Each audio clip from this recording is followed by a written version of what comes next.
Hey guys, so what is the Blood Pact? This magical MacGuffin is a key point to Crimes of Grindelwald and is even getting some screen time in the Secrets of Dumbledore trailer.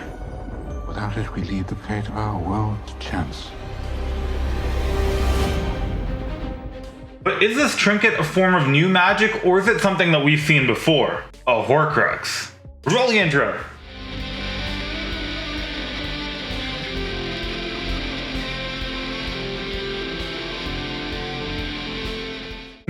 No, it isn't.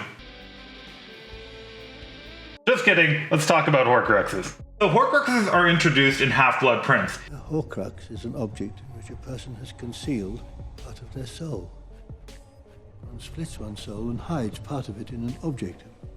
By doing so, you are protected should you be attacked and your body destroyed. And they're a magical item that is only slightly exactly the same thing as the One Ring from Lord of the Rings. I mean, it's a corrupting, thinking, feeling piece of jewelry that contains part of the soul of its creator. Anyways, we find out in Deathly Hallows that Dumbledore has been stashing books on Horcruxes, which of course seems innocuous because Dumbledore needs to study Horcruxes in order to defeat Voldy. But that's not true at all. But we find out in Slughorn's memory that back in 1942, Dumbledore already had knowledge of Horcruxes. And this is well before Tom made his first one. In fact, even before he faced Grindelwald in his final duel in 1945. And it's not like Horcruxes are common knowledge. They're not just slightly off the beaten track, they're dark magic. I came across the term while reading, and I didn't fully understand it.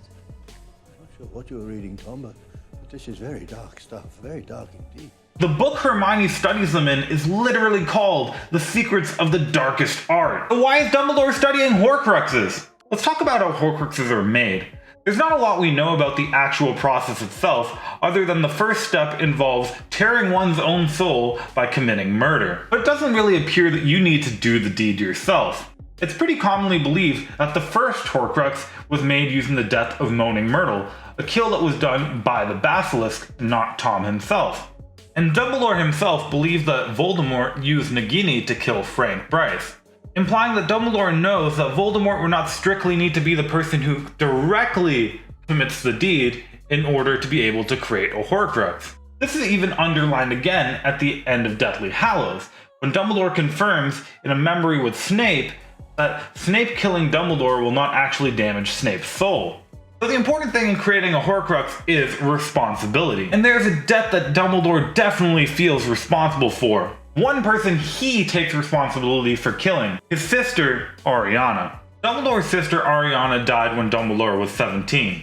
Him and his pal Gellert Grindelwald had been planning an epic adventure, or perhaps an epic conquest, until his brother Aberforth told them off. Grindelwald got mad and the feud resulted in a three-way duel between himself, Albus, and Aberforth.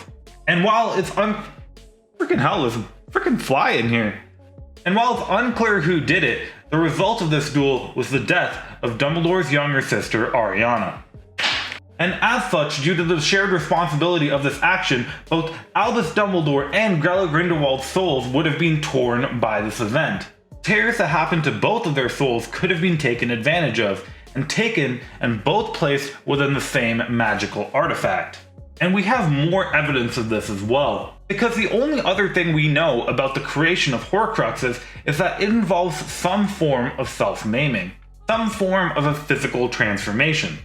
When Harry goes into the Pensieve in Half-Blood Prince to see various memories of Tom Riddle as he transforms into Voldemort, he sees a steady and gradual physical transformation. He changes from the attractive, handsome young man he used to be into the person we now recognize as Lord Voldemort. And importantly here, the first two Horcruxes, after their creation, had very minimal impact onto his physical appearance.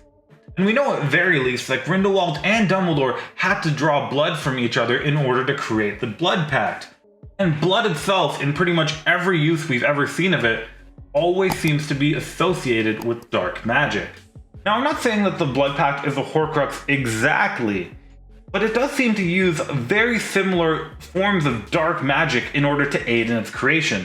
the creation of a unique magical object that contains the souls of both its creators. This even explains why Dumbledore isn't just simply breaking it, as he needs to first put himself back together and expose himself to the deep remorse he must feel in his part in his own sister's death. And while it is possible that the Blood Pact is just some form of new magic we've never seen before, something similar to the Unbreakable Vow, maybe, just maybe, the reason why Dumbledore hasn't been confronting Grindelwald is because their souls are both entwined inside this magical object. But guys, that's just what I'm thinking. A huge potential twist that could bring back the lore from the original series into Fantastic Beasts. But let me know what you guys think in the comments down below, and I'll see you guys in the next video. Bye.